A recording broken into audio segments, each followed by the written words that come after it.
আইন অনুযায়ী যথাবিহিত আচরণ করিব। যথাবিহিত আচরণ করিব। এবার মাননীয় প্রধানমন্ত্রীর গোপনীয়তার শপথ পাঠ পরিচালনা করার জন্য রাষ্ট্রপতি মহোদয়কে বিনীত অনুরোধ জানাচ্ছি। আমি তারেক রহমান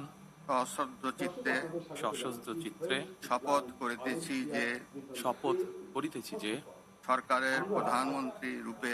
সরকারের প্রধানমন্ত্রী রূপে যে সকল বিষয়